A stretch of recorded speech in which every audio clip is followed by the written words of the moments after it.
toute la communauté Pain du Soir et Shalom, toute la communauté Oracle de l'Éternel. Nous vous bénissons, bien-aimés par le nom de notre Seigneur Jésus-Christ, qui a encore une fois de plus permis que nous puissions nous retrouver ensemble sur ce plateau pour partager la bonne nouvelle, partager l'enseignement, partager la vie, partager la grâce, partager l'agneau.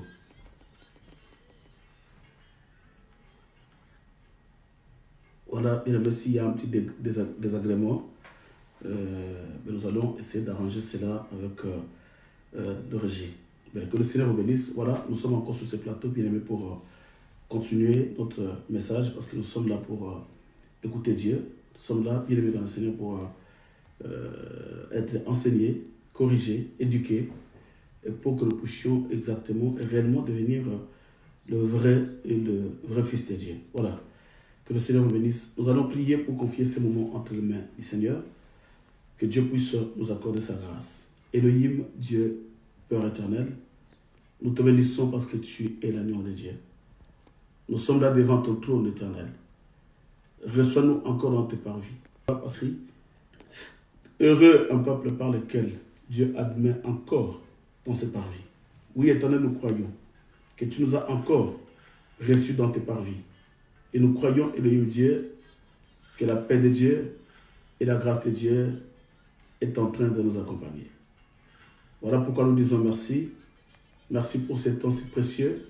Merci pour ce temps si merveilleux. Que la main de Dieu nous accompagne et que la gloire de Dieu soit parmi nous. Règne à jamais, Seigneur. Dispose le cœur de tes enfants. Qu'ils puissent saisir la pensée. Donne-leur l'intelligence de comprendre. Éternel, donne encore une fois de plus, Seigneur, la grâce au travers moi, le serviteur, lequel tu utiliseras ce soir. Seigneur, que la main de Dieu nous accompagne. Accorde-moi l'intelligence et la sagesse, afin que tout ce que je vais confesser soit pour ta gloire. Au nom de Jésus-Christ. Amen. Que Dieu soit béni, que Dieu soit loué pour ces moments et pour ces temps si merveilleux qu'il a permis encore que nous soyons ensemble. Alors, j'allais ajouter quelques points sur l'enseignement qu'on a commencé hier.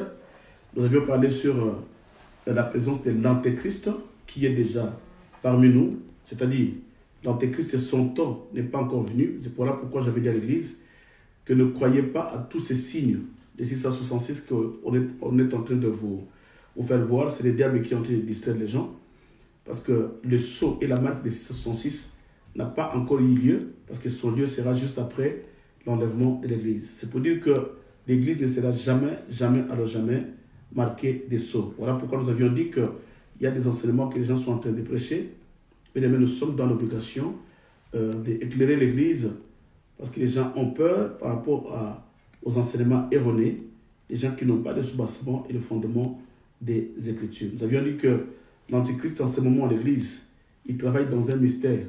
Il a déjà envoyé ses serviteurs. Nous avions vu comment est-ce que l'apôtre Paul énumère. Il dit, après moi, il y aura d'autres ouvriers, d'autres serviteurs qui viendront, mais ils auront tout simplement la mission pour égarer le peuple de Dieu. Et cette mission et ces serviteurs, la Bible les a énumérés comme étant les antéchrists. Les antéchrists, on a vu les au pluriel. C'est que l'antéchrist, le grand antéchrist, a déjà injecté le mystère de l'iniquité au travers des faux serviteurs et des faux enseignants qui sont déjà en train d'enseigner l'Église. Et leur soubassement, leur socle, donc ils viendront tout simplement séduire.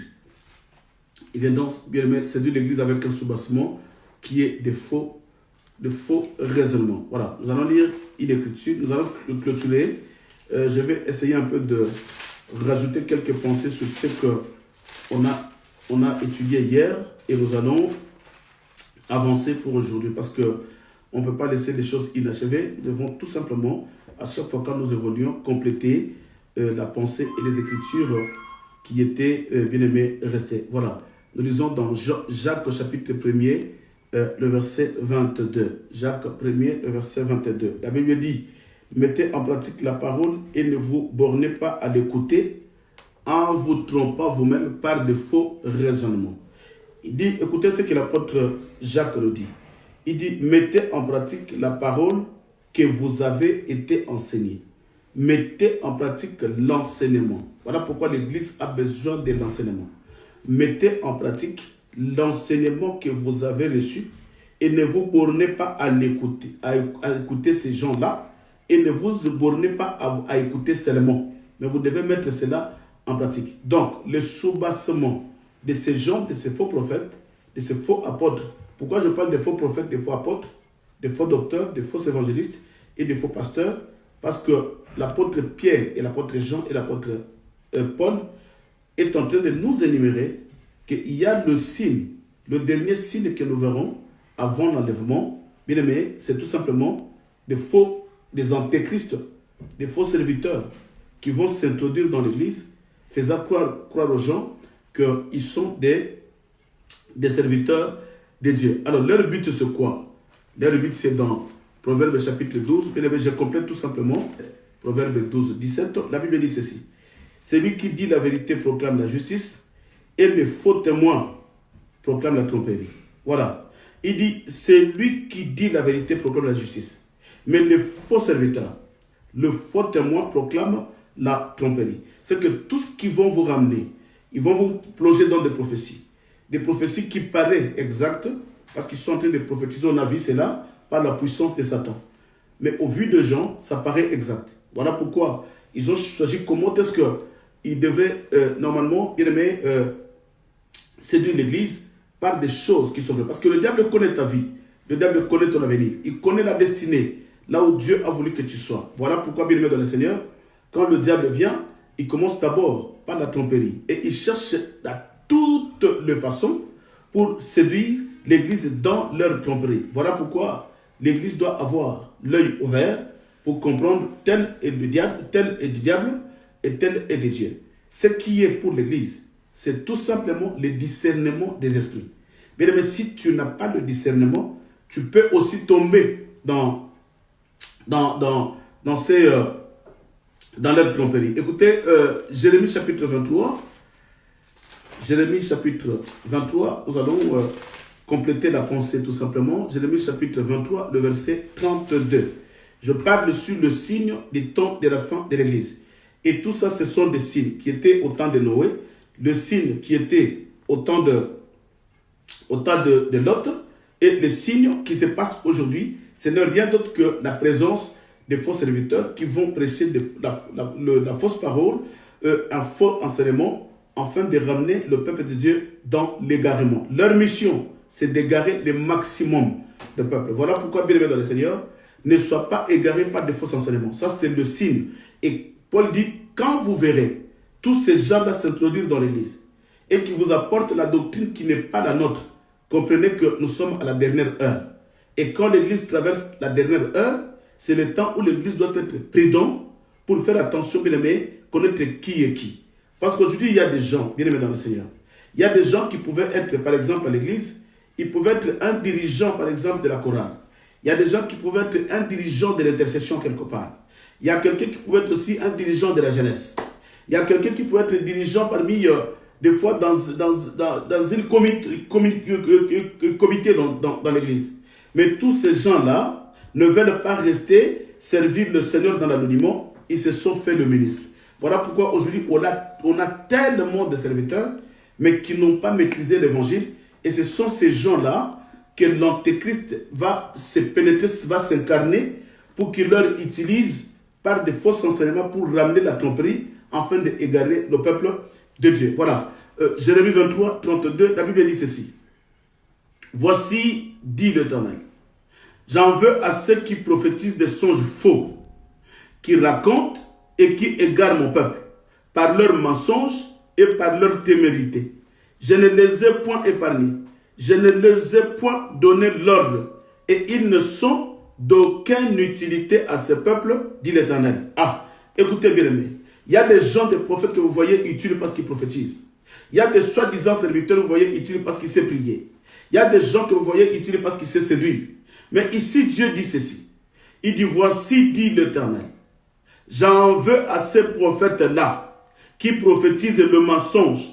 et qui prophétisent des songes faux, et qui racontent et qui égarent mon peuple. C'est que quand il vient donner des fausses prophéties, des faux songes, des faux enseignements, ils ont un but. Leur but c'est quoi? C'est d'égarer mon peuple par leurs mensonges et par leur témérité. Et Dieu dit, Dieu ne les épargnera jamais. Dieu ne peut pas épargner quelqu'un qui a reçu le mandat de la part du diable pour venir égarer les gens. Voilà pourquoi la Bible dit, bien aimé, il continue, dit, ils se sont d'aucune utilité à ce peuple, dit l'Éternel. Ce n'est pas moi qui les avais donné cet ordre. Bien aimé, il y a les gens qui n'ont pas reçu le mandat de Dieu, mais qui viennent à l'église par la cupidité. Parce qu'ils croient que les églises sont devenues des entreprises. Là, il faut amasser de l'argent, il faut devenir riche. Et en croyant cela, il vient maintenant avec des mensonges, des prophéties, des faux visions, des faux songes, et il vous raconte. Mais cela, des fois, paraît comme si cela était la vérité. Mais à cause, parce que les gens n'ont pas le discernement, voilà pourquoi les gens s'égarent. Bien aimé, nous allons tout simplement rentrer en Éden.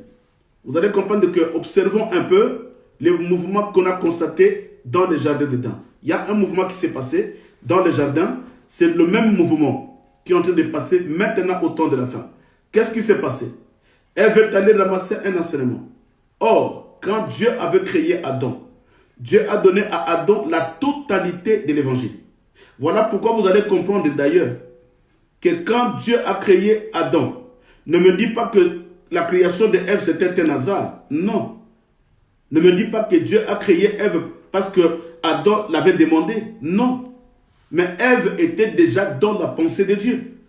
Qu'est-ce qui prouve? Parce que Dieu a créé toute espèce qui était sur la terre. Les animaux, les reptiles, les oiseaux, les poissons. Dieu les avait créés en mâle et femelle. Alors Dieu ne pouvait pas se tromper. Toute espèce qui vivait sur la terre était en mâle et femelle. Et que l'homme seul soit mâle sur la terre. Non. Or que Dieu savait qu'il avait besoin d'une humanité qui va l'adorer. Voilà pourquoi, bien aimé dans le Seigneur, ce que j'allais marteler, c'est quoi? C'est que quand Dieu donnait la totalité de la parole à Adam, Ève était absente. Ève n'était pas là. Pour que Ève ne dise pas, écoutez, moi aussi j'ai écouté, écoutez, moi aussi j'ai fait ceci. Donc c'était à Ève d'écouter Adam. C'était à Ève de demander à Adam, qu'est-ce que Dieu t'a dit? Sur tel point, qu'est-ce que nous allons faire? Sur tel domaine, qu'est-ce que Dieu t'a dit? C'est que Ève était l'image de l'Église qui devrait demander tout simplement à Adam, qui était l'image du ministre, là où on a déposé la totalité de l'évangile. Voilà pourquoi nous disons, bien aimés, que quelqu'un ne peut pas devenir ministre si on n'a pas déposé la totalité de l'évangile en elle. Parce que l'Église viendra vers elle, lui poser la question. L'Église viendra vers lui demander, comme Ève venait vers lui demander.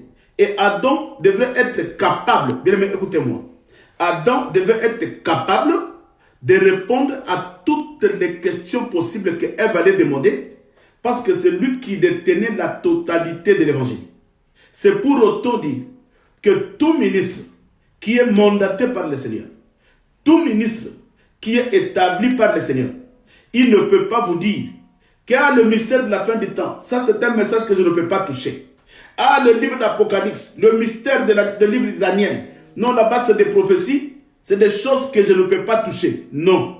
Mais quand Dieu appelle un ministre, il te donne la capacité de parcourir la forêt pour transmettre l'itinéraire au peuple de Dieu.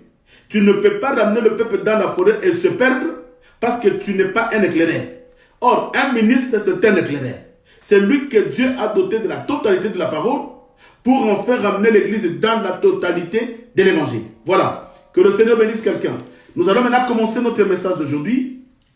Je vais parler sur la douleur de l'enfantement. Pourquoi la douleur de l'enfantement?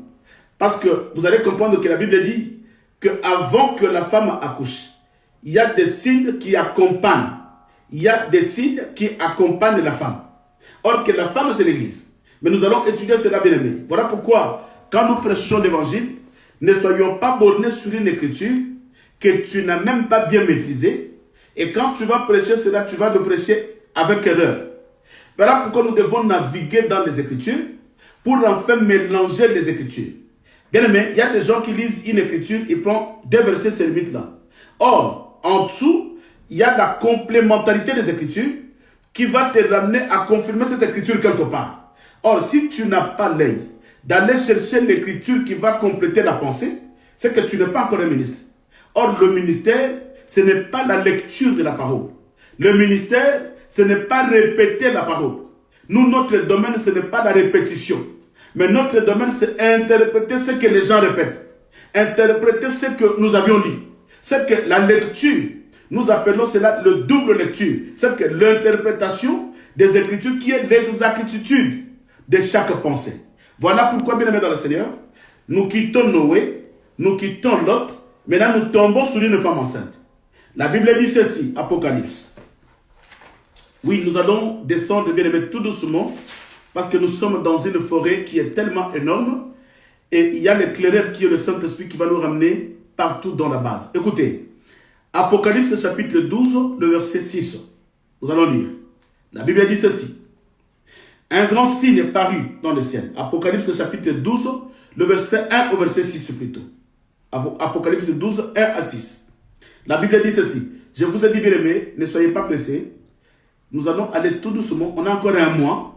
Nous allons ouvrir le mystère. Le mystère, alors le mystère. Il y a un bien-aimé qui m'a dit, pasteur, tu peux nous parler de 70 semaines de Daniel. Bien-aimé, pendant que je parle, vous allez comprendre que je suis déjà dans les 70 semaines de Daniel. Mais vous allez comprendre que le livre de Matthieu englobe 70 semaines de Daniel. Mais le jour où nous allons prendre le thème seulement des 70 semaines de Daniel, maintenant nous allons parler en détail. Parce que la Bible dit que le roi sera retranché le 69e semaine. Voilà. Le roi, nous avions dit dans le livre de Daniel, la Bible dit que le roi sera retranché 62 semaines plus 7. Cela fait 69 semaines. C'est là où le roi a été retranché. C'est là où la Pâque a été immolée. Et c'est là où l'église a pris naissance. Donc déjà nous sommes dans les 70 semaines de Daniel. Maintenant il nous reste une semaine. Nous allons évoluer pour comprendre une semaine qui reste. Nous allons étudier cela en long et en large dans la profondeur pour que nous puissions vraiment décortiquer et déchirer les 70 semaines de Daniel. Et là, il y aura encore une connaissance tellement profonde que l'Église va profiter. Voilà. Alors, Apocalypse 12, 1 à 6. Nous lisons. La Bible dit ceci. Un grand signe parut dans le ciel. Une femme enveloppée du soleil, la lune sous ses pieds, et une couronne de 12 étoiles sur sa tête. Elle était enceinte. Écoutez. Cette femme, l'apôtre Jean, est en train de voir. Non, Jean, dans l'île de Patmos, il est en train de voir un signe dans le ciel. Il voit une femme qui est enveloppée du soleil et la lune sous ses pieds. Ce n'est pas notre message, c'est encore une prophétie. Et une couronne de 12 étoiles sur sa tête, c'est encore une prophétie. Nous allons au verset 2. La femme, elle était enceinte et elle criait, étant en travail et dans les douleurs de l'enfantement. Alléluia. Parce que l'église doit enfanter. Alléluia. Suis-moi bien. Mais nous allons comprendre, bien aimé, la Bible est tellement complexe. La Bible est tellement complexe. Voilà pourquoi je dis dans une église là où tu pries. Si le pasteur veut prier pour toi, viens, tu deviens pasteur. Bien aimé, si tu sens que tu n'es pas capable, refuse. Refuse. C'est une lourde charge qu'on est en train de poser sur tes épaules. Sinon, on va t'appeler, on te pose plusieurs questions dans la Bible. Tu seras incapable de répondre. Reste un frère qui craint Dieu, qui est capable d'évangéliser, qui est capable d'exhorter les gens, qui est capable de gagner les âmes. Reste une sœur craignant Dieu, qui est capable d'exhorter, de gagner les âmes. Mais ne cherche pas à porter l'arche. Bien aimé, l'arche c'est très lourd. Alléluia. Voilà pourquoi je dis à l'église, bien aimé, ne te précipite pas. Prends le temps d'étudier. Si tu es un ministre, il y a un temps où la totalité de la parole sera déposée sur toi. Tu vas prêcher. Voilà. Nous allons le verset 2, je répète. Elle était enceinte et elle criait étant en travail et dans le douleur de l'enfantement. Voilà pourquoi je dis, je vais parler sur les douleurs, le mouvement du douleur de l'enfantement de la femme comme étant le même mouvement qui est avant l'enlèvement. C'est qu'avant que l'église soit enlevée, il y a un mouvement qui se passe. Ce mouvement-là, c'est que l'église aussi souffre d'une douleur de l'enfantement. Qu'est-ce que l'église va enfanter? Nous allons étudier cela. C'est qu'il y a une douleur qui accompagne l'église dans l'enfantement pour enfanter l'enlèvement. Il y a une douleur qui va précéder. Comme la douleur précède l'enfantement, quand une femme est grosse, bien aimé, tu peux passer des bons moments. Tu peux passer des bons moments, des moments favorables. Mais dès que l'accouchement approche, bien aimé, il y a des douleurs qui accompagnent l'accouchement. Or, l'accouchement, c'est le fils qui sort. Il y a la naissance d'une personne. Or, cette naissance est l'enlèvement. Nous allons voir cela. Vous allez comprendre une chose très profonde. Alors, la Bible dit ceci, que le verset 3, un autre signe parut encore dans le ciel. Et voici, c'était un dragon roux feu, ayant 7 têtes et 10 cornes, et sur ces têtes, 7 diadèmes, sa queue entraînait le tiers des étoiles du ciel et les jetait sur la terre. Écoutez, ici, je ne sais pas si quelqu'un a compris, le verset 4, sa queue entraînait le tiers des étoiles du ciel. Suis-moi bien, bien-aimé. Là, je commence à monter, je commence à voler. Et je demande aux enfants des aiglons de monter ensemble avec moi. Je vais aller tout doucement. Parce que ce que je veux dire est tellement profond. Alors si je veux vite, tu ne vas pas comprendre. La Bible dit, il y a une femme qui avait la douleur d'enfantement. Pendant que la femme était assise, la femme était couronnée. Oh, alléluia. La femme était couronnée, mais elle était grosse. Pendant qu'elle attendait l'accouchement, elle était en pleine douleur. Mais je veux tout doucement. La femme était en pleine douleur d'enfantement. Mais pendant que la femme attendait son fils naître, la Bible dit qu'il y a un dragon. Le dragon, le serpent ancien, qui est Satan. La Bible dit qu'un dragon se présenta devant la femme. Et le dragon était assis en train de regarder la femme. Bien, mais suis-moi bien. Le dragon était en train de regarder la femme. Qu'est-ce qu'il attendait? Il attendait que la femme puisse accoucher pour dévorer l'enfant. Que la femme puisse accoucher pour dévorer l'enfant. Mais en ce moment-là, le dragon qui a la queue, la Bible dit qu'il avait la queue, il avait dit, alléluia, il avait 7 têtes et 7 cornes. Écoutez, le dragon qui avait 7 têtes, écoutez, le dragon avec 7 têtes et 7 cornes, mais il était devant la femme, en train d'attendre, dès que le fils sera né, qu'il dévore le fils. Mais écoutez ce que la Bible dit. Pendant que le dragon était assis, quand tu regardes sa tête, ça c'est un mystère, suis-moi bien. Quand tu regardes la tête du dragon, tu regardes ses bras, ses pieds, le dragon était assis. C'est comme si le dragon ne faisait rien. Il était assis. Quand tu contemples le dragon, c'est comme s'il n'est pas en plein travail, il ne fait rien. Mais pendant qu'il était assis, en attendant que l'enfant puisse être né, entre-temps, il y a la queue qui travaille. Alléluia. Je répète le verset 4. J'ai dit, suis-moi bien, c'est un mystère. Sa queue entraînait le tiers des étoiles du ciel et les jetait sur la terre. C'est qu'il était devant la femme. Écoutez, c'est une prophétie. Si tu suis bien, une révélation profonde, tu comprendras. Parce que la Bible ne le prêche pas bien au hasard. Et pendant que le dragon était là, quand la femme regarde le dragon, il voit le dragon être assis. C'est comme si le dragon ne travaille pas. Vous allez comprendre pourquoi j'ai intitulé le message d'aujourd'hui, les douleurs de l'enfantement. Vous allez comprendre là où je vais aller tomber. C'est que nous allons naviguer dans la parole pour aller tomber dans la douleur. Et commencer maintenant à étudier quelles étaient les douleurs qui avaient précédé l'église avant l'enlèvement. Mais je commence là. Nous allons naviguer. Suis-moi bien. Ne te perds pas. Suis-moi bien, je t'en supplie. Sois vraiment branché devant la radio, soit devant le Facebook, là où tu es. Mais sois branché parce que tu vas comprendre le mystère. Pendant que si tu regardes le dragon, sa tête, elle avait 7 têtes et 7 cornes. Assis, le pied et le bras. Assis, c'est que le dragon ne faisait rien. Quand tu le regardes, c'est comme s'il ne fait rien, mais il attend tout simplement que l'enfant puisse naître pour qu'il dévore l'enfant. Voilà. Alors, c'est ça aussi l'antéchrist. L'antéchrist, là où elle est assise. Elle attend tout simplement un enfant. Quel est cet enfant? L'église qui va être enlevée. Et c'est là où il sera bien aimé il est dans la distraction. Il ne comprendra jamais, paf du coup, et l'enfant est déjà parti. Il ne va pas comprendre que l'église est déjà partie. Mais écoutez, je vais aller plus loin. Parce que cet enfant qui était né, ce n'était pas l'église. Vous allez comprendre, c'est un mystère. Suis-moi bien. Mais pendant qu'on regarde le dragon, c'est comme si le dragon ne fait rien. C'est en ce moment nous disons aussi, l'Antéchrist là où il est, il ne fait rien.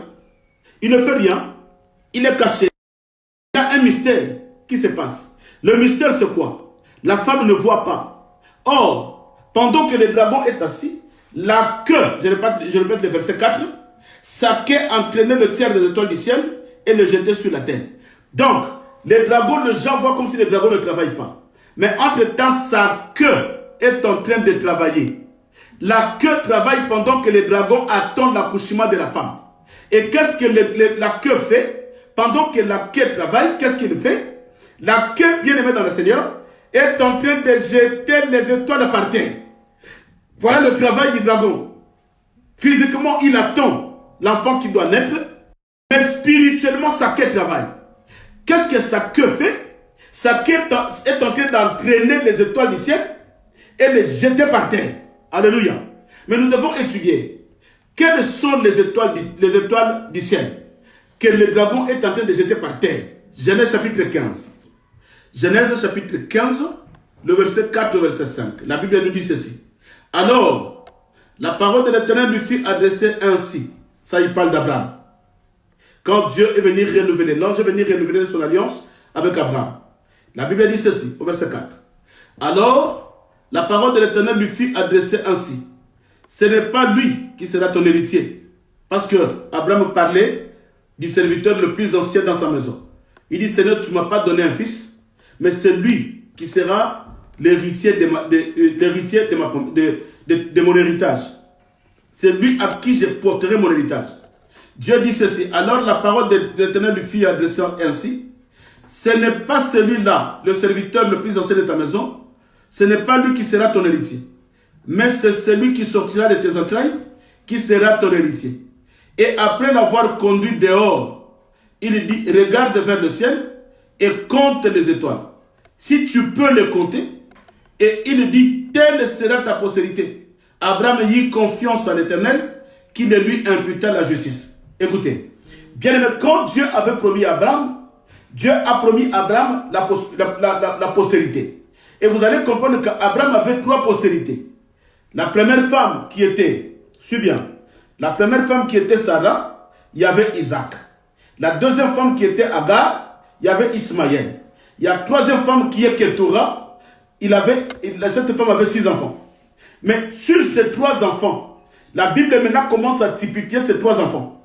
Or, Dieu dit à Abraham que si quelqu'un veut compter ta postérité, la première postérité sera comme les étoiles du ciel. La deuxième postérité sera comme le sable de la mer. Et la troisième postérité sera comme la poussière de la terre. Celui qui veut compter ta postérité, qu'il compte les étoiles. Celui qui veut compter ta postérité, qu'il compte le sable de la mer. Celui qui veut compter ta postérité, qu'il compte la poussière de la terre.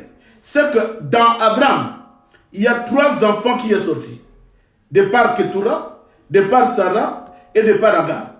Voilà pourquoi il y a aussi 3 promesses de ces 3 enfants qui étaient les étoiles, qui étaient la poussière de la terre, qui étaient les sables de la mer. On n'est pas là, c'est une prophétie. Mais nous prenons tout simplement les étoiles du ciel.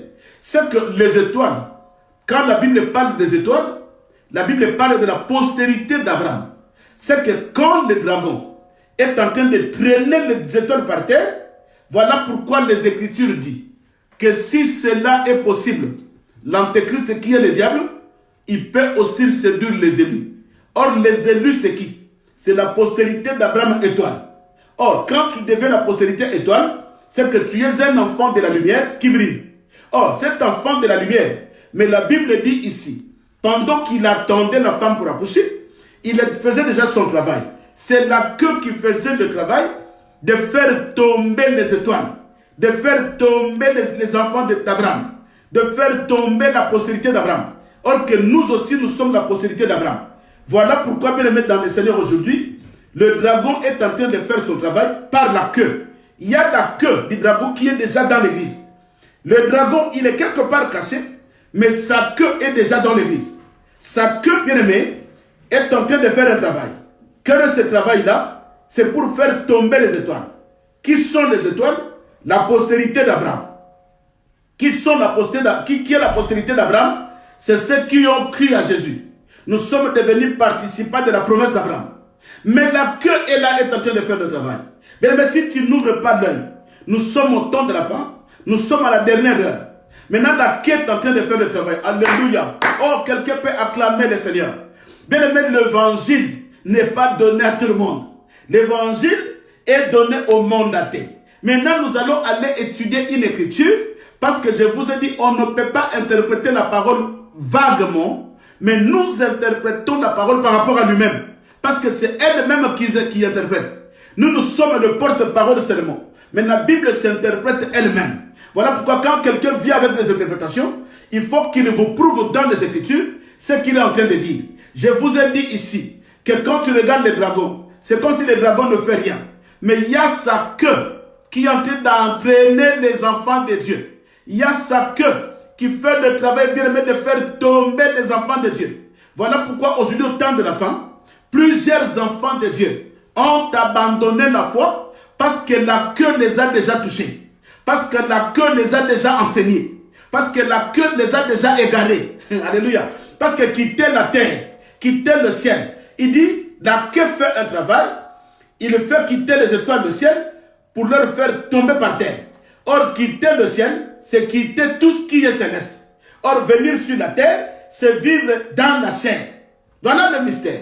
Mais maintenant, nous allons aller dans les Écritures. Il y a un témoin qui va témoigner, qui va nous expliquer quelle est cette queue qui travaille. Parce que la Bible ne peut pas nous laisser dans le flou. Il nous parle de la queue, mais il ne nous explique pas c'est quoi exactement la queue. Alléluia. Nous allons aller vite, maman. Ésaïe chapitre 9. Nous cherchons la queue. Quelle est cette queue qui est en train d'entraîner? Bien, mais voilà pourquoi je vous dis que le signe du temps de la fin, c'est déjà accompli. Ne suivez pas ces gens-là qui n'ont pas la connaissance, qui vous disent que quand vous verrez ce signe, ça ne sera pas la fin, ça sera un début. Oui, c'est écrit dans la Bible. Mais lequel signe? Le signe pour Israël. Donc, ça sera un début pour Israël. Ça ne sera pas pour nous. L'église sera déjà enlevée. Voilà pourquoi nous allons rester là. Pour que quand nous sortirons d'ici, bien aimé, que tu ne fonctionnes pas comme étant les autres. Que tu ne vois pas les choses de Dieu dans la fausseté comme étant les autres. Nous allons étudier la queue. Je vous ai dit que le dragon est là assis, mais il attend l'accouchement de la femme. Mais entre-temps, la queue est en train de faire son travail. Mais quelle est la queue qui travaille? Ésaïe chapitre 9. Ésaïe chapitre 9, le verset 14 au verset 15. Ésaïe 9, 14 à 15. Ce n'est pas moi qui le dis, c'est la Bible. Mais il faut avoir l'œil pour comprendre ça. 14, la Bible dit ceci. L'ancien et le magistrat, c'est la tête. Alléluia. L'ancien et le magistrat, c'est la tête. Nous allons comprendre que la tête du dragon, c'est les anciens et les magistrats. Nous allons expliquer cela. Parce que je ne parle pas des dragons aujourd'hui, mais je vais toucher le dragon de l'Antéchrist dans la grande tribulation. Il dit, l'ancien et le magistrat, c'est la tête. Et les prophètes qui enseignent les mensonges, c'est la queue. Alléluia. Qui peut applaudir? Bien aimé, qui peut acclamer? Voilà, si tu n'as pas l'œil, tu ne comprendras pas que le faux prophète qui est en train de travailler dans l'église, c'est la queue du dragon qui jette les étoiles par terre. C'est la queue du dragon qui est en train de séduire les élites. C'est la queue du dragon qui détruit la foi des élites. Écoutez la Bible, je vais répéter. Le verset 14. L'ancien et le magistrat, c'est la tête. Et le prophète qui enseigne les mensonges, c'est la queue. C'est que la queue, c'est le prophète, le docteur, le pasteur, le faux serviteur qui enseigne les mensonges. Dans quel but? C'est pour entraîner. Parce que la Bible dit que la queue entraîne les étoiles du ciel jusque par terre. Donc la queue aussi, qui est le faux serviteur, des faux ministres qui se sont introduits dans l'église, bien aimé, cette queue-là, qui est le faux serviteur, ils ont une mission. La mission, c'est quoi? C'est de vous prêcher le mensonge pour vous entraîner, bien aimé, de quitter le ciel, de quitter le monde céleste, de quitter la vie spirituelle pour vous ramener dans la vie charnelle. Voilà pourquoi si tu es dans une église et que tu n'arrives pas à saisir la pensée de Dieu et que tu vois qu'il n'y a pas des enseignements, bien aimé, qui peut te ramener dans la crainte, ben dis-toi que dans cette église, il y a un problème. Dans cette église-là, il y a un problème. Je dis, il y a un problème. Voilà pourquoi je suis allé là-bas. Bien aimé, pour prendre tout simplement la douleur de l'enfantement et de comprendre qu'il y a la queue qui agit déjà dans l'église. Mais il faut que l'église puisse avoir l'œil. Bien aimé, nous devons avoir l'œil. Je vous ai dit la fois passée qu'on peut avoir, bien aimé, des manifestations, des signes naturels. On peut avoir des fléaux naturels, comme le virus par exemple, comme le coronavirus, comme le Covid-19. On peut avoir de tels signes. Mais qu'est-ce qui vous prouve que c'est un signe qui précède l'enlèvement? Non.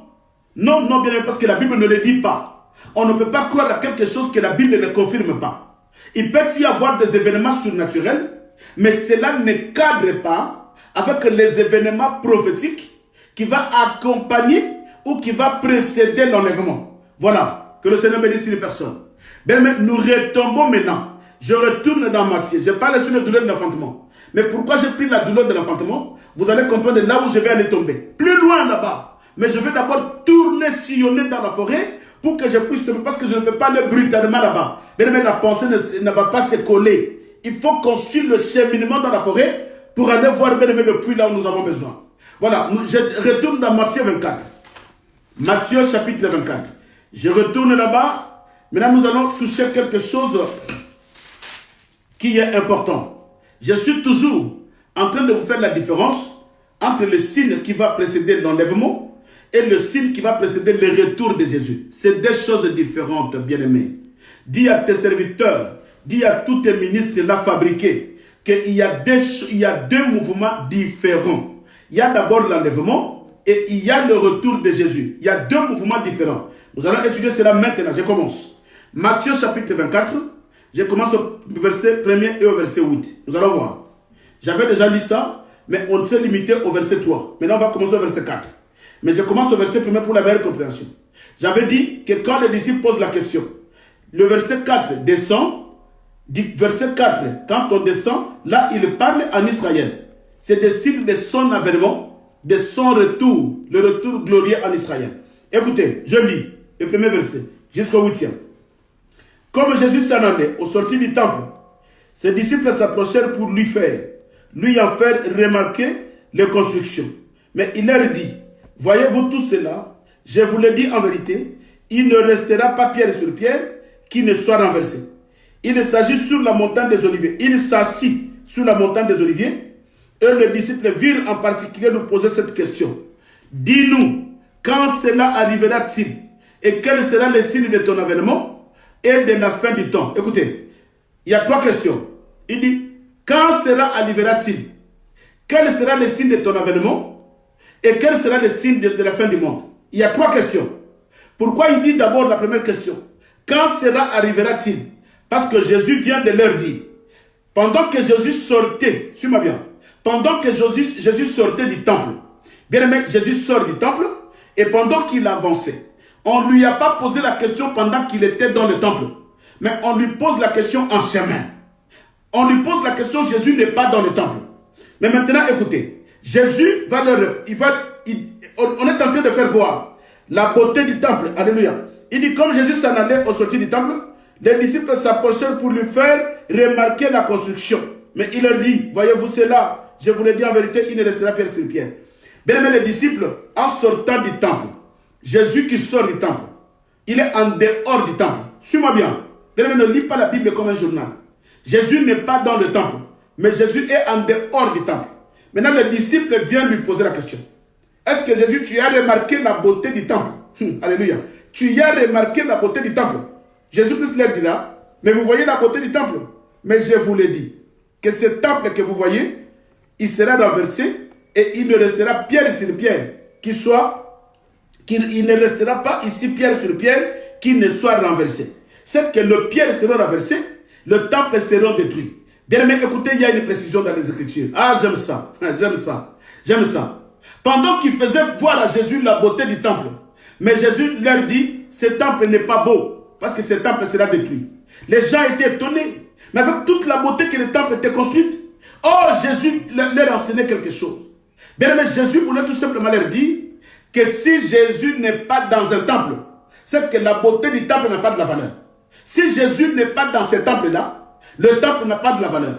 Bien aimé dans le Seigneur, je veux dire à quelqu'un, prophétiquement, quand on lui faisait voir le temple, bien aimé dans le Seigneur, La beauté du temple réside quand Jésus est dedans. Or, nous sommes aussi le temple de Dieu. Je te ramène quelque part. Je vais te faire des tournures jusqu'à arriver sur le douleur de l'enfantement. Si on peut arriver là-bas, je ne sais pas. Parce que le temps coule. Là, il y a déjà, je ne sais pas s'il y a combien de minutes qui est passé déjà. Donc le temps est en train de couler, mais nous allons courir un peu. Jésus dit ceci. Bien aimé, nous sommes le temple de Dieu en esprit. Mais sachez-le bien. Si Jésus est en dehors du temple, ce temple-là sera renversé. Est-ce que quelqu'un a compris? Si Jésus est en dehors du temple, bien aimé, ce temple sera renversé et il ne restera pierre sur pierre. C'est que Jésus pouvait tout simplement dire que pendant que je parle du temple, bien aimé, Jésus voyait le temple dans deux dimensions. Le temple qui devait être détruit, d'abord c'était son corps. C'était lui qui était le véritable temple. Je vais l'expliquer.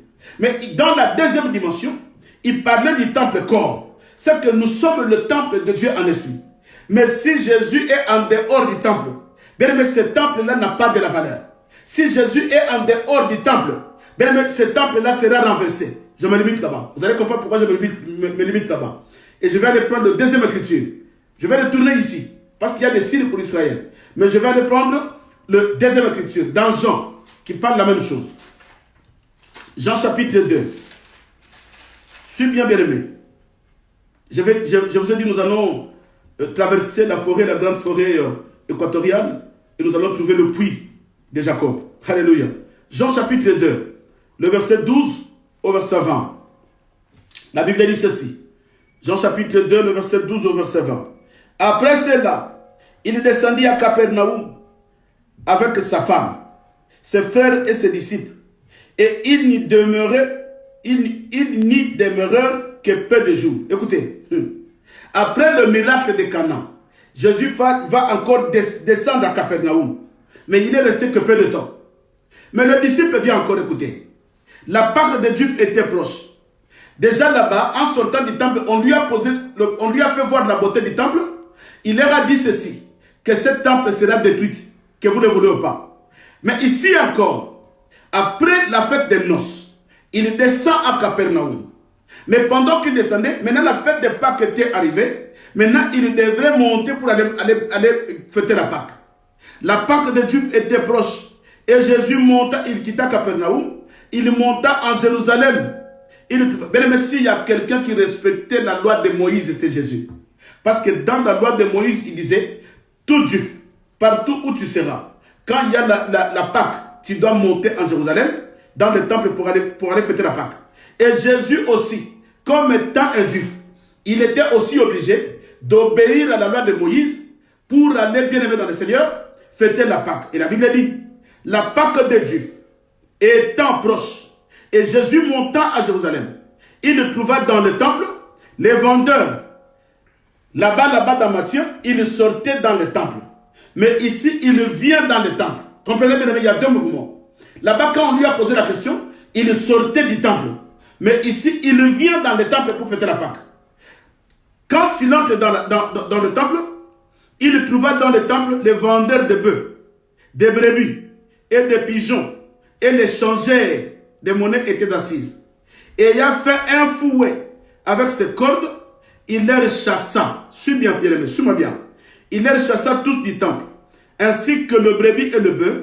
Il dispersa la monnaie des changeurs et renversa le table. Et il dit aux vendeurs de pigeons, ôtez cela d'ici. Ne faites pas de la maison de mon père une maison de trafic.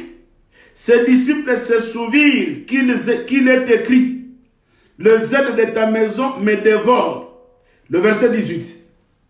Le Juif, prenant la parole, lui dit, quel miracle nous montres-tu pour agir de la sorte? Bien aimé, écoutez, le temple de Dieu, qui est réservé dans l'adoration, qui est réservé dans l'enseignement. Maintenant, il y a des vendeurs de pigeons, des vendeurs de bœufs, des vendeurs de chèvres, des changeurs de monnaie. Jésus vient, commence à fouetter. Écoutez les Juifs la question qu'ils posent à Jésus. Avec quel miracle nous montres-tu pour agir de la sorte?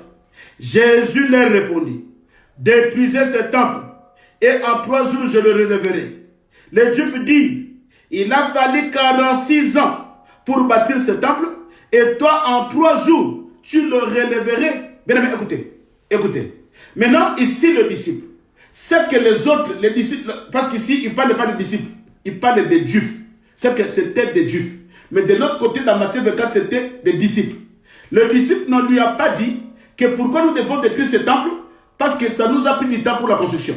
C'est ce que les disciples n'ont pas dit.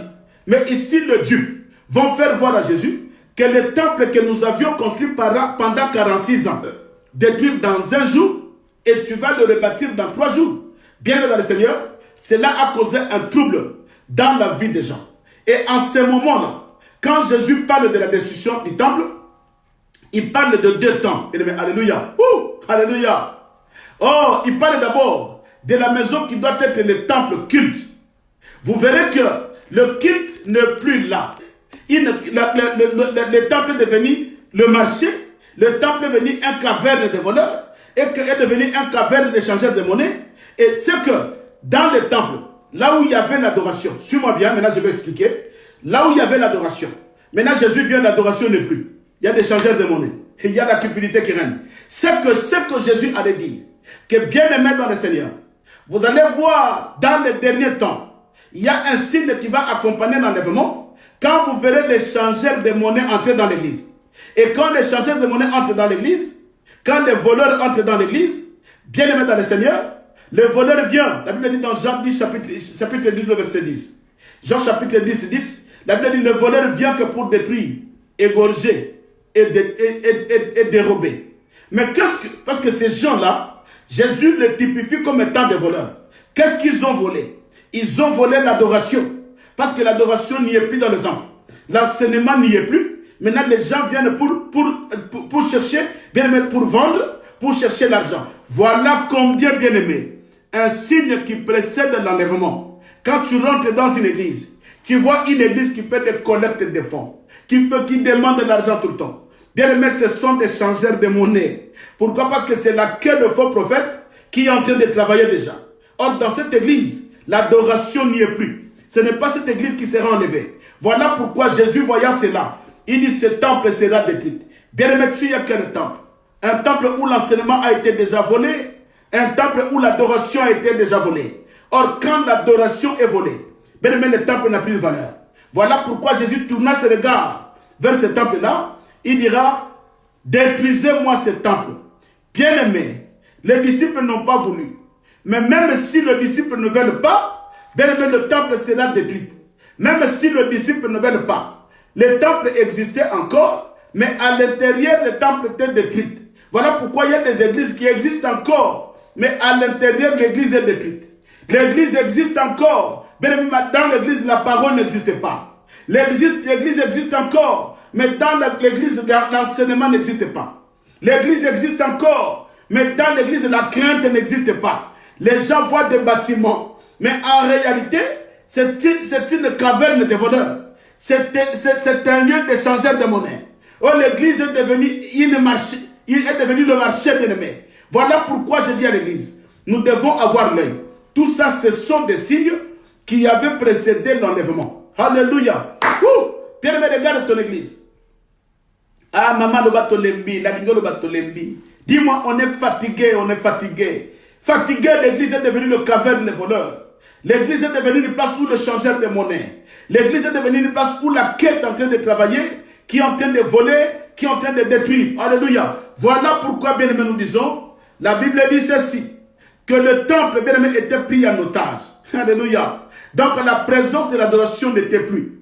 L'adoration n'existait plus. L'adoration n'avait pas sa place. Mais qu'est-ce qui a pris la place? C'était des faux enseignements des changeurs de monnaie. Parce que tout le monde qui venait dans le temple, ils ne venaient pas pour adorer, mais ils venaient pour changer leur monnaie. Tous ceux qui venaient dans le temple, ils ne venaient pas pour adorer, mais ils venaient pour vendre leur bœuf ou pour acheter la viande. Voilà pourquoi aujourd'hui dans l'église, bien aimé, la parole est devenue, bien aimé, une viande vendue. Voilà pourquoi, maman, tu dois donner une grosse offrande. Une grosse offrande, une offrande yakino, une offrande qui pèse. Oh maman, ça c'est une caverne de voleurs. Une offrande qui pèse, une offrande qui dépasse ton entendement, une offrande quand tu donnes tu pleures, une offrande, mais c'est une caverne de voleurs. Voilà pourquoi Dieu dit détruisez-moi ce temple. Mais quand bien même que Jésus a dit détruisez-moi ce temple, mais ils n'ont pas voulu. Il dit, ça fait combien de temps? 46 ans. Nous avions construit ce temple. Voilà pourquoi il y a des gens qui disent, pasteur, je veux quitter cette église. Ça fait 20 ans, je suis là-bas. Ça fait 40 ans, je suis là-bas. Et c'est le temps que les dieux font fait voir à Jésus que ça fait des années, 46 ans. Nous avions construit ce temple. Et toi, tu nous dis aujourd'hui de détruire. Maman, même si tu as fait 40 ans dans cette église, quand tu vois que l'église devient le caverne des voleurs, sors parce que Jésus n'est pas là. L'adoration n'est plus. L'enseignement n'est plus. Il n'y a rien qui est là-bas. Ça, ce sont des signes. Ce sont des signes, bien-aimés, qui prouvent qu'au temps où nous traversons, bien-aimés, l'église traverse la dernière heure. Mais il faut avoir l'œil. Voilà pourquoi nous sommes dans l'obligation de vous enseigner toutes ces choses. Parce que quand l'œil s'ouvre, bien-aimé, tu comprends là où tu es, quelle église je suis, dans quelle église je suis. Est-ce que l'adoration est encore? Quand je parle de l'adoration, ce n'est pas la louange. Ce n'est pas des cantiques. Sinon tu me diras, ah, chez nous, nous avons une scène, quand elle chante, il y a des chefs de poule. Ce n'est pas ça l'adoration que je parle. Mais l'adoration que je parle, c'est tout simplement l'enseignement. Parce que pendant que j'enseigne, bien aimé, j'adore Dieu. Pendant que j'enseigne, bien aimé, je chante. Parce que la Bible dit que Jésus avait chanté un cantique. Or, quand il avait chanté un cantique, il y a aussi Moïse qui avait chanté un cantique. Or, le cantique de Jésus, ça s'appelle la grâce. Et le cantique de Moïse, ça s'appelle la loi. C'est que prêcher, c'est chanter. Or, pendant que je chante, bien aimé, j'adore. Voilà pourquoi je parle en termes d'adoration. C'est que l'adoration n'y était plus dans l'église. Alléluia. Qui peut acclamer Jésus? Oh, l'adoration. Voilà pourquoi la Bible dit, les jours où Saoul était malade, ils sont allés chercher un David. Mais écoutez ce que Saoul dit. Allez-y me chercher quelqu'un qui sait jouer à la harpe. Parce que quand David vient, il commence à jouer à la harpe. Or que jouer, c'est chanter. Pendant qu'il chantait, il enseignait. Or, c'est l'enseignement qui frappait Saoul pour que les démons sortent du corps de Saoul. Voilà pourquoi, Simeon, je me lève. Je deviens comme David aujourd'hui. Oh, alléluia. Oh, je deviens comme David. Je suis en train de chanter les cantiques. Or, les cantiques, c'est l'adoration.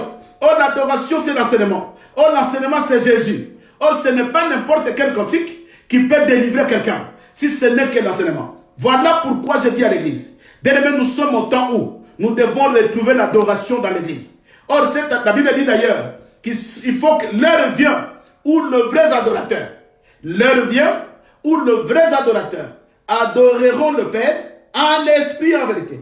Bien aimé, quand tu y as l'enseignement, tu dois accepter l'enseignement en esprit et en vérité.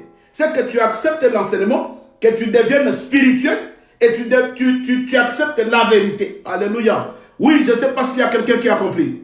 Merci Seigneur. Bien aimé, ils sont là, ils présentent à Jésus les années qu'ils ont fait. Bien aimé, ne présente pas à Jésus les années que tu as passées dans la vie chrétienne. Sinon, tu ne seras pas enlevé. D'ailleurs, je vais te décevoir. Il y a des gens qui croient que ça fait 20 ans de frère, c'était un chrétien. Ça fait 20 ans, cette sœur-là qui allait à l'église tout le temps, c'était une chrétienne. Mais toi-même, ta conscience, alléluia, ta conscience, maman, tu peux tromper tout le monde. Mais il y a deux choses, deux personnes que tu ne tromperas jamais. Il y a les gens qui t'acclament quand le bien-aimé chante. Il y a les gens qui t'acclament quand le bien-aimé prie. Cette maman-là, depuis qu'elle a été dans le Seigneur, ça fait 25 ans. Commence à regarder bien ta vie chrétienne. Ça fait combien de temps? 30 ans. Les gens t'acclament. Mais moi, je me pose la question. Mais il y a deux personnes qui doivent t'acclamer. Ce n'est pas les gens qui te voient par l'apparence. Mais il y a deux personnes qui doivent t'acclamer. Quelles sont ces deux personnes? Premièrement, c'est ta conscience. Alléluia. Oui, même si les gens ne te connaissent pas, mais ta conscience te connaît bien.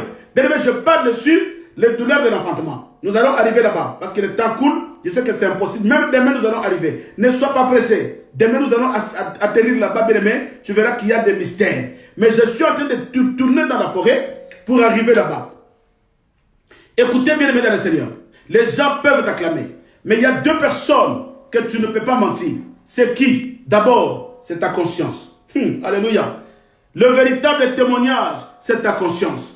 Les gens peuvent dire, voilà le frère, un modérateur, un prédicateur. Les gens t'acclament. Oui, bien aimé, les gens peuvent t'acclamer. Mais ce n'est pas ça qui suffit. Le véritable témoignage, ce n'est pas le témoignage des gens. Parce que ceux qui te témoignent, ils peuvent t'insulter derrière ton dos. Ceux qui te témoignent, ils peuvent changer leur langage. Déjà dans ton entourage, il y a des gens qui parlent du bien de toi, en face de toi, mais derrière ton dos, ce qu'ils parlent de toi, bien aimé, ce ne sont pas des choses que tu es. Ils sont en train de t'insulter, de te critiquer, pour te dire que le vrai témoignage, ce n'est pas le témoignage des gens, mais le vrai témoignage, il y a deux témoins. Il y a deux témoins. Le premier témoin, c'est ta conscience. C'est que ta conscience dit de toi. Qu'est-ce que ta conscience te reproche? Qu'est-ce que ta conscience connaît? Oui, tu peux dire je suis saint, mais ta conscience te dit tu n'es pas saint. Tu peux dire je suis chantre de l'Éternel. Ta conscience dit tu n'es pas chantre de l'Éternel. Parce que la Bible dit que celui qui chante doit chanter le Seigneur en esprit et en vérité. Le vrai adorateur. Et bien voilà, le premier témoin, c'est ta conscience. Le deuxième témoin, c'est qui? C'est le Saint-Esprit.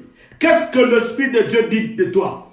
Qu'est-ce que l'Esprit de Dieu dit de toi? Tu peux être là, maman, à l'église. Les gens te voient, maman, à l'église. Les gens te voient, papa, à l'église. Mais qu'est-ce que le Saint-Esprit dit de toi? Le Saint-Esprit te voit autrement. Voilà pourquoi, bien aimé dans le Seigneur, quand le temple était détruit, et quand Jésus dit à ces gens-là que ce temple sera détruit, bien aimé, cela signifie quoi? C'est que, selon le peuple d'Israël, le temple représentait, écoutez-moi bien, le temple, bien aimé, représentait un fondement pour le peuple d'Israël. Parce que quand le temple est renversé, le peuple n'a plus la place là où ils peuvent adorer Dieu. Voilà pourquoi la Bible dit que quand Jésus parlait de la destruction du temple, il parlait tout simplement de la dispersion du peuple. Parce que quand le temple est détruit, il y a pierre, il ne restera pierre sur pierre. Or, le pierre, c'est les 12 tribus d'Israël. Voilà pourquoi la Bible parle des 12 pierres qui étaient sur le pectorat des souverains sacrificateurs, sur les épaules des souverains sacrificateurs, qui étaient tout simplement, qui représentaient les 12 pierres, qui représentaient les 12 tribus d'Israël. C'est qu'un souverain sacrificateur portait les 12 tribus d'Israël sur sa poitrine. Or, la poitrine, il y a le cœur. Donc, un serviteur, c'est celui qui porte l'église dans son cœur. Bien, mais quand je te porte dans mon cœur, quand tu es affamé, je dois te donner parce que l'amour. Quand tu manques de transport, je dois te donner, c'est l'amour. Quand tu n'as rien, je dois te donner parce que je te porte dans mon cœur. Mais je ne viendrai pas te voler parce que, non. Si je te porte dans mon cœur, bien, mais je dois te soutenir. Voilà pourquoi tout sacrificateur portait le peuple dans son cœur. Voilà pourquoi dans les habits sacerdotaux que le sacrificateur portait, sur la poitrine, il y avait 12 pierres qui représentaient les 12 tribus. Cela veut dire que le souverain sacrificateur devrait porter Israël dans son cœur. Bien-aimés serviteurs, portons l'église dans nos cœurs. Portons les brebis de Dieu dans nos cœurs. Ne les tourmentez pas. Ne les volez pas. Ne les arnaquez pas. Mais portons-les dans nos cœurs. Parce que dans le cœur, sur la poitrine, c'est là où il y a le cœur. Et les 12 sur les épaules. Bien-aimés, nous devons soutenir nos bien-aimés. Nous devons porter leur charge sur nos épaules. Nous devons souffrir pour le brebis de Dieu. Et c'est ce qui s'est passé en Israël. Donc, en réalité, le temple était comme le fondement du peuple d'Israël. C'est là où il y avait l'unité. C'est là où il y avait la communion. C'est que quand le temple est détruit, la communion n'existe pas. Maintenant, le peuple sont dispersés. Voilà pourquoi Psaume chapitre 11, le verset 3 dit ceci. Que si le fondement est renversé, or le fondement d'Israël c'était le temple. Si le fondement est renversé, le juste que ferait-il? Or la Bible précise encore que le fondement de ta parole c'est la vérité. Bien aimé, il n'y a que la vérité qui est comme le fondement de l'église. Nous devons soutenir le fondement de l'église comme étant la vérité. Voilà pourquoi il y a Sambala et Tobija qui avaient déjà prophétisé le renversement du temple aussi. Écoutez ce que Sambala dit dans le livre de Néhémie, chapitre 4, le verset 1er au verset 3. Néhémie 4, 1 à 3. Sambala et Tobija dit ceci. Laissez-leur construire. Laissez-leur rebâtir la muraille. Ils peuvent rebâtir le temple. Qu'ils rebâtissent la muraille du temple. Mais quand un renard passera, il dit quand le renard passera, ce temple sera détruit. C'est que même le monde, même le diable peut aussi prophétiser quelque chose qui est réel. Voilà ici Sambala et Tobija sont en train de prophétiser la destruction du temple. Mais qui va détruire le temple? Maintenant nous descendons sur le temple corps. Qui va détruire le temple? Luc chapitre 13. Alléluia. Oh, nous sommes en train de naviguer, mais je sais que nous sommes en train de faire une tournure pour tomber quelque part. Vous allez comprendre. C'est ça l'évangile. Luc chapitre 13, le verset 31 au verset 32. 31 au verset 32. Écoutez ce que la Bible dit. Ce même jour, quelques pharisiens virent lui dire, va-t'en, pars d'ici, car Hérode veut te tuer. Il leur répondit, allez et dites à ces renards-là. Là-bas, les Sambala et les Tobija. Qu'est-ce qu'ils ont dit? Que laissez-leur rebâtir le temple. Mais il y a un renard qui viendra, qui va détruire ce temple-là. C'est que Sambala et Tobija étaient en train de prophétiser. Maintenant, quand Jésus est né, lui qui est le véritable temple bâti, parce que c'est en lui qu'il y avait l'incarnation de la divinité du Père. Or, quand il parlait de la destruction du temple, il parlait d'abord de son corps lui-même. Voilà pourquoi Israël n'a pas compris. Nous allons étudier cela. Israël n'avait pas compris qu'il parlait de lui-même. Mais ici, écoutez, Sambala parle d'un renard qui viendra renverser le temple. Mais ici dans Luc, maintenant Luc nous définit quel est ce renard qui doit détruire le temple qui est Jésus. Alléluia. Verset 31. Luc 13, 31-32. Ce même jour, quelques pharisiens virent lui dire, va-t'en, pars d'ici, car Hérode veut te tuer. Il leur répondit, allez et dites à ces renards, allez et dites à ces renards, voilà, je chasse les démons et je fais des guérisons aujourd'hui et demain. Et le troisième jour, j'aurai fini. Le troisième jour, j'aurai fini. Le troisième jour, j'aurai fini. Et là-bas, il dit, nous allons détruire ce temple, mais je construirai ça pendant 3 jours. Et ici, il dit, je suis en train d'accomplir l'œuvre de Dieu, le miracle des prodiges, mais le troisième jour, j'aurai fini. C'est que le troisième jour, c'était tout simplement la fin de son ministère. Voilà pourquoi, bien-aimés dans le Seigneur, nous parlons sur le temple corps. Suis-moi bien. Le verset 33, il dit ceci. Mais il faut que je marche aujourd'hui, demain et les jours suivants, car je ne conviens pas qu'un prophète périsse hors de Jérusalem. Un prophète ne peut pas périr hors de Jérusalem. Voilà pourquoi tout prophète devait retourner à Jérusalem pour attendre la mort. Voilà, bien aimé dans le Seigneur. Hier, je disais qu'il y avait 3 questions. Je retourne dans Matthieu 24. Vous allez comprendre comment est-ce que nous sommes en train de tourner pour tomber sur la douleur d'enfantement. Ce n'est pas facile. Alléluia. Ce n'est pas facile. Et toi qui cherches à devenir serviteur, je ne sais pas comment tu vas faire. Et dans ton église là où tu prêches, je ne sais pas qu'est-ce que tu prêches. Je retourne dans Matthieu 24. Il dit ceci. Matthieu 24. Il pose 3 questions. Le verset 3. Il s'assit sur la montagne des Oliviers. Et le disciple virent en particulier lui poser cette question. Écoutez 3 questions. Dites-nous, première question. Quand cela arrivera-t-il? De quelle question il s'agissait? De la destruction du temple.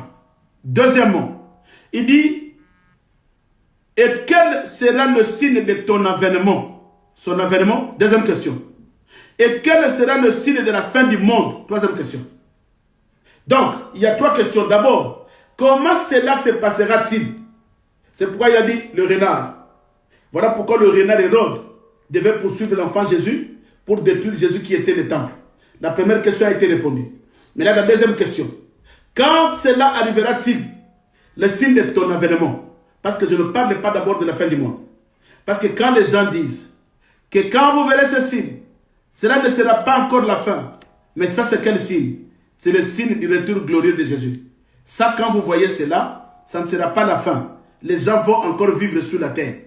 Il y aura la grande tribulation, il y aura les milléniums, il y aura les jugements derniers, il y aura la guerre Gog et Magog, il y aura la guerre l'Armageddon et il y aura les jugements derniers. Voilà. Donc, même si Jésus-Christ revient sur le retour glorieux de Jésus après l'enlèvement de l'épouse, bien, mais sachez bien que c'est là où la Bible dit qu'elle ne croyait pas que ce sera la fin. Ça ne sera pas la fin. Ça sera que le début de la fin. Voilà. Maintenant, écoutez, il y a une pensée dans 37 et 39. Nous sommes toujours dans Matthieu. Là, je débarque dans Matthieu 23. Je vais prendre une pensée pour retourner là-bas. Mais nous sommes en train de naviguer dans les Écritures. Matthieu chapitre 23, le verset 37 à 39. Matthieu 23, 37 à 39. Écoutez ce que Jésus dit.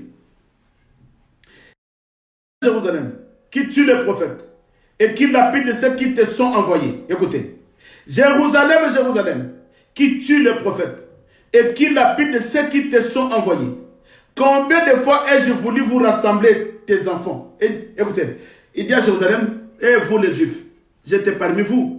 Mais combien de fois j'ai voulu vous rassembler comme mes enfants? Combien de fois j'ai voulu vous rassembler comme mes enfants? Mais écoutez ce que la Bible dit. Comme un peuple rassemble, comme une poule rassemble ses poussins sous ses ailes. Il dit, mais moi je suis venu pour vous rassembler. Comme une poule, j'ai cherché à vous rassembler. Comme une poule rassemble ses enfants sous ses ailes. Et vous ne l'avez pas voulu. Écoutez, ça c'est Jésus qui parle. Et vous ne l'avez pas voulu. Le verset 38, il dit ceci. Voici votre maison vous sera délaissée déserte. Écoutez, écoutez. Suis bien, c'est une prophétie. Jésus dit, Jérusalem, Jérusalem, Israël, Israël, je suis venu vers vous pour vous rassembler.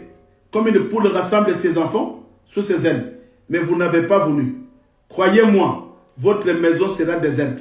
Bien m'écoutez.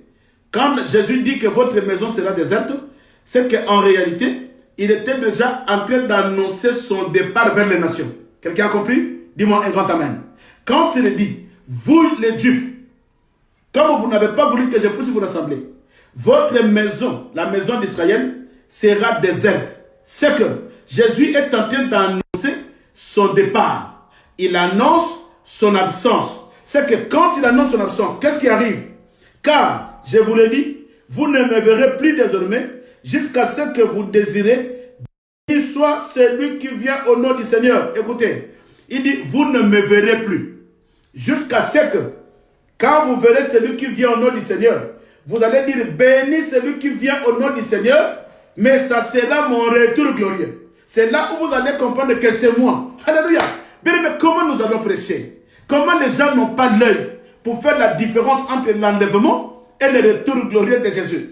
Et si Jésus dit aux Juifs, je suis venu vers vous, je vous ai rassemblés, vous n'avez pas voulu, j'ai voulu vous protéger, comme une poule protège ses enfants sous ses ailes, vous m'avez rejeté, mais sachez-le bien, vous ne me verrez plus, votre maison restera déserte.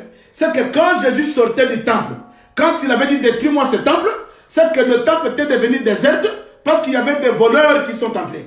Détruis-moi ce temple. Et maintenant il dit ça à Israël. Il dit, désormais, vous ne me verrez plus. Voilà pourquoi jusqu'aujourd'hui, Israël ne voit pas Jésus. Or, Jésus est déjà parmi les nations. Alléluia. Jésus est déjà parmi les nations. Or, quand l'église des nations sera enlevée, c'est alors maintenant il conclut. Il dit, vous ne me verrez pas désormais jusqu'à ce que vous dise, béni soit celui qui vient au nom du Seigneur. Là maintenant, quand ça sera le retour glorieux de Jésus, c'est alors maintenant que Israël va croire. Béni celui qui vient au nom du Seigneur Jésus. Or, sans le savoir que c'est celui-là qu'on avait crucifié. Alléluia. Celui-là qu'on avait rejeté, que l'Église avait accepté. Voilà pourquoi, bien aimé dans le Seigneur.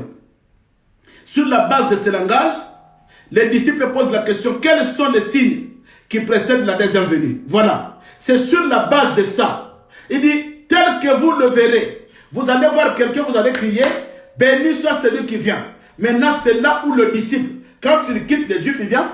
Maintenant, le disciple vient lui poser la question, que quel sera le signe de ta deuxième venue? C'est qu'il est avec le peuple d'Israël et non l'Église. Ici, il est avec Israël. J'ai dit, il n'est pas avec l'Église. Mais maintenant, je veux ramener l'Église quelque part. Quels sont les signes qui annoncent la fin du monde? Bien aimé, nous devons étudier les Écritures. Écoutez, je commence au verset 4. Nous sommes dans Matthieu 24, je commence au verset 4. Vous allez comprendre maintenant les signes qui annoncent le retour glorieux de Jésus. Écoutez ce que la Bible dit. Le verset 4. Jésus leur répondit. Je peux recommencer le verset 3 pour la question. Il s'assit sur la montagne des Oliviers et le disciple vint en particulier lui poser cette question. Dis-nous, quand cela arrivera-t-il? Dis-nous, quand cela arrivera-t-il? Et quel sera le signe de ton avènement et de la fin du monde? Écoutez bien dans le Seigneur.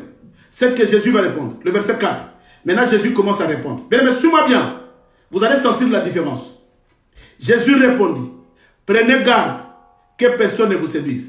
Il dit, écoutez maintenant le signe, ça c'est pour Israël, ce n'est pas pour l'Église. Quand vous prêchez ça pour l'Église, n'est-ce pas? Mais ça, ce n'est pas pour l'Église. Il dit ceci, prenez garde. Ici, Jésus commence à leur donner des signes. Or, nous avions vu, quand les disciples lui ont posé la question comme étant l'Église, ici, il pose la question comme étant qui? Comme étant le peuple d'Israël. Mais d'abord, ils avaient posé la question comme étant les disciples qui ont cru à la parole. Parce que je vous ai dit qu'il y a aussi les disciples qui avaient cru à la parole. Il y a le disciple qui avait cru à l'évangile. C'est qu'il y a le juif chrétien, ça existe. Comme les apôtres d'ailleurs. C'était des juifs chrétiens. Et vous allez comprendre que quand on lui avait posé la question à propos de l'enlèvement, il les envoie chez Noé. Ce qui s'est passé au temps de Noé arrivera aussi au temps des fils de l'homme. Il continue. Il le ramène encore dans l'autre. Ce qui s'est passé au temps de l'autre arrivera aussi à l'avènement des fils de l'homme. Mais ici, le disciple, le juif, lui pose la question sur le retour glorieux. De son retour glorieux. Ce n'est pas l'enlèvement. Parce que dans l'enlèvement, il avait dit que ça viendra comme un voleur. L'enlèvement viendra comme un voleur. Vous serez à deux. L'un partira et l'autre restera. Il y aura un homme et une femme sur le lit. L'un partira et l'autre restera. Il y aura deux femmes qui vont mouler la même. L'un partira, l'autre restera. Vous serez deux dans les champs. L'un partira, l'autre restera. C'est qu'il y a la disparition au temps de l'enlèvement. Ça, c'était pour l'enlèvement. C'était pour l'église. Ce n'est pas l'enlèvement. C'est pour dire quoi l'église? Pour l'enlèvement, bien aimé, n'attends pas un signe précurseur. Le signe que nous sommes en train de prêcher, il y aura des faux prophètes, il y aura des faux évangélistes, des faux apôtres qui s'introduiront pour égarer les gens. C'est ça le signe. Quand tu vois ce signe-là, comprends que nous sommes, l'église vit la dernière heure. Nous sommes à la dernière heure. L'apôtre Paul dit la nuit est avancée. Faites attention. Dépouillez-vous des œuvres des ténèbres. Bien-aimé, adapté d'aujourd'hui. Dépouille-toi des œuvres des ténèbres parce que le temps est avancé et l'église vit sa dernière heure. Mais ici, le juif lui pose la question comme étant les juifs, pas l'église pour l'enlèvement. Il dit, quel sera le signe de ton retour? Mais écoutez, maintenant Jésus commence à énumérer. Là, il parle aux juifs. Vous allez comprendre pourquoi. Il dit ceci. Jésus leur répondit, prenez garde que personne ne vous séduise, car plusieurs viendront sous mon nom, disant que c'est moi qui suis le Christ. Ah, il dit, il y a des gens qui viendront pendant que l'église est enlevée. Mais d'abord, Paul avait dit que plusieurs faux prophètes viendront après moi. Nous avions vu ça, c'était pour l'enlèvement de l'église. Mais ici, ce n'est pas l'apôtre Paul qui dit, mais ici, c'est Jésus qui répond aux Juifs. Qu'est-ce qu'il dit? Faites attention. Le signe que je vous donne tout simplement. D'abord, faites attention que personne ne vous séduise.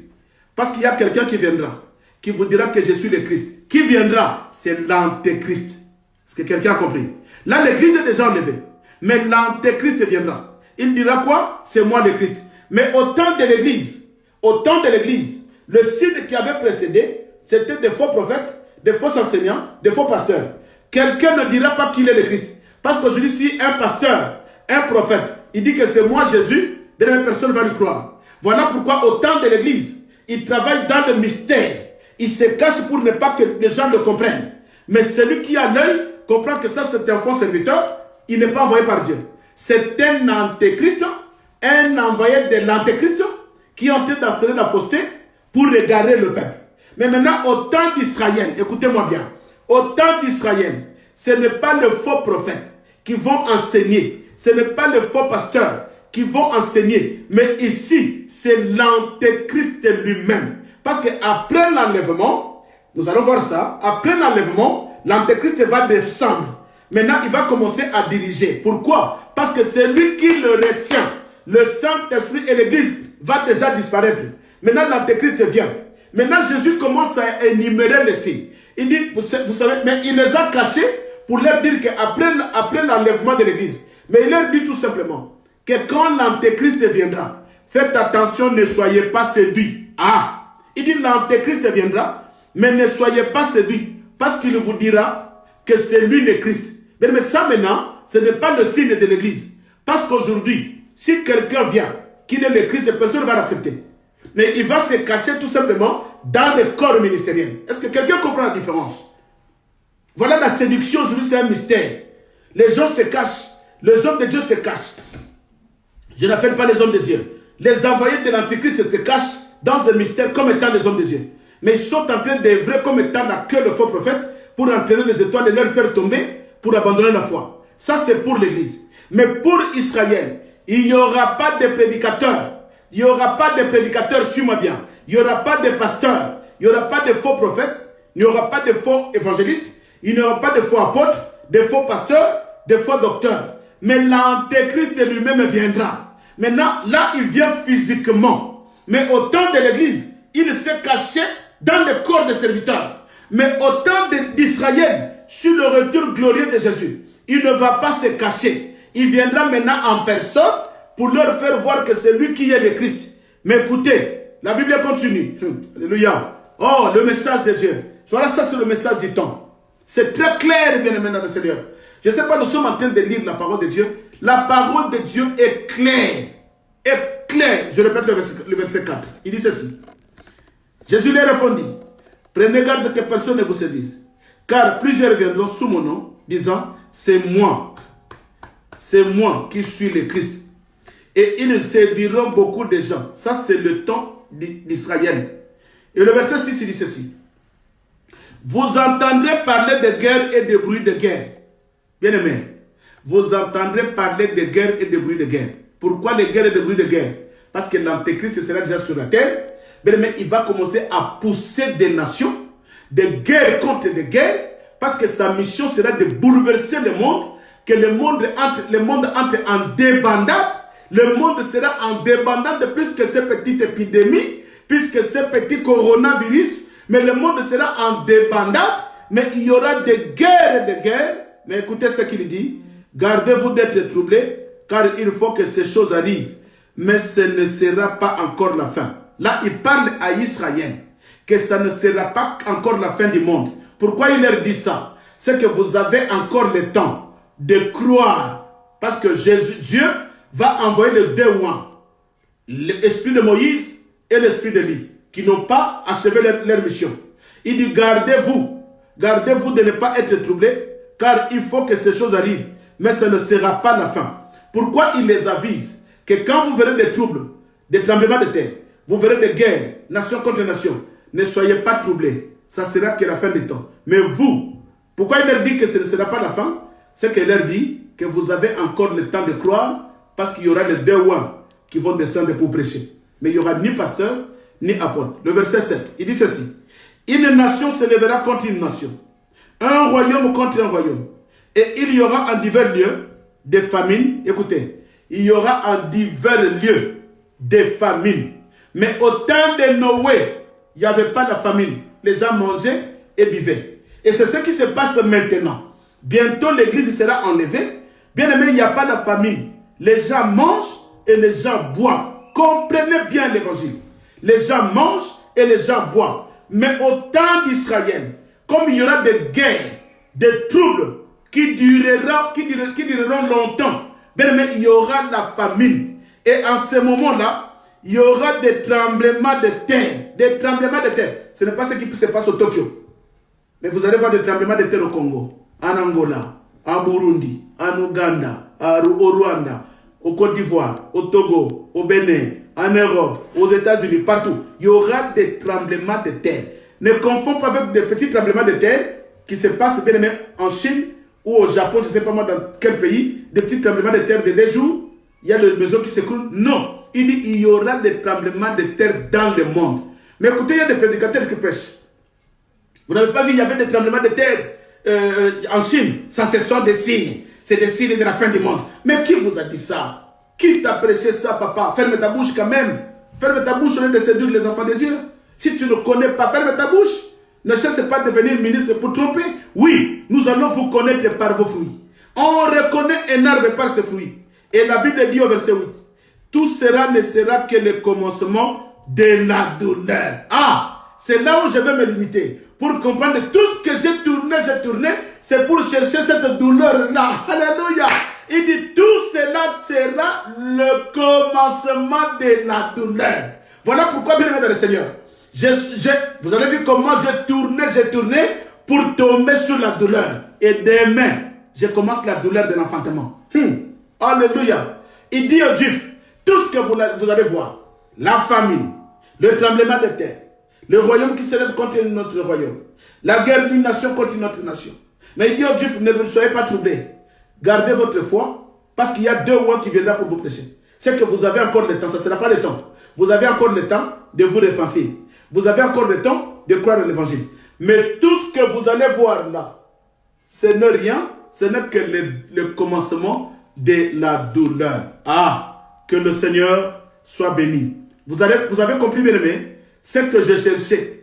Je cherchais tout simplement cette douleur-là. Et demain, nous allons maintenant retourner pour chercher les douleurs de l'enfantement qui accompagnent l'Église et les douleurs de l'enfantement qui accompagnent le retour de Jésus, le retour glorieux de Jésus. Oui, je sais qu'on a tellement monté dans une dimension et je vous fais confiance. Et je fais confiance au Saint-Esprit. Je sais qu'il vous donne la capacité de comprendre l'Évangile. Il vous donne la capacité de saisir la pensée de Dieu. Que le Seigneur vous bénisse. Oui, bien-aimés, soyez bénis. Que le Seigneur bénisse toute la communauté, Père du soir. Partout où vous êtes. Bien-aimés, nous sommes dans ce moment, nous voulons vraiment apprendre la parole de Dieu. Je vous ai dit, nous sommes en train d'étudier la Bible. C'est une école. Ça, c'est une école. Ce n'est pas recevez. Non. Ce n'est pas yondo bo. Sokoto yaba soda. Makolo yaba sende. Non, ce n'est pas ça. Ce n'est pas ça. Ça, c'est l'évangile pur. L'évangile qui donne la vie. L'évangile qui transforme. Et l'évangile qui bénit. Et l'évangile qui protège. Voilà pourquoi nous allons rester là. Tout doucement. Bien aimé, et Dieu va nous doter la dimension de la compréhension pour saisir la pensée de Dieu et aller tout droit dans le but. Tout droit dans le but. Or, c'est un enseignement qui nous ramène dans la préparation de l'enlèvement. Et nous allons maintenant comprendre les douleurs d'enfantement qui accompagnent l'Église pour que l'Église soit enlevée. Voilà. Que le Seigneur bénisse toute la communauté pénitentiaire partout où vous êtes. Les bien-aimés qui nous suivent partout ailleurs et sur Facebook aussi. Que la main de Dieu vous accompagne. Et que le Seigneur bénisse également toute la communauté Oracle de l'Éternel à Paris. Le serviteur, je vous aime beaucoup. Que le Seigneur vous bénisse. Et tous nos mamans de l'église, moi je vous salue dans le nom du Seigneur. Et le bien-aimé, la jeunesse, le frère, le papa, tout le monde, que le Seigneur vous bénisse. Et la communauté Oracle de l'Éternel à Londres, vraiment que le Seigneur vous bénisse, que le Seigneur vous accompagne. Nous sommes ensemble, vraiment que le Seigneur vous bénisse. Et toute la communauté Oracle à l'Angola et à Kinshasa. Et je salue en passant mon apôtre Lévi, que le Seigneur nous bénisse, qu'il lui garde jalousement parce qu'on a encore besoin de lui avec tout le message prophétique que Dieu met dans son cœur. Voilà, bien-aimés, que le Seigneur vous bénisse, qu'il vous accompagne. On se trouve à minuit et demain encore à 19h, nous allons commencer sur les douleurs qui a accompagné, les douleurs de l'enfantement qui a accompagné l'Église pour enfanter l'enlèvement.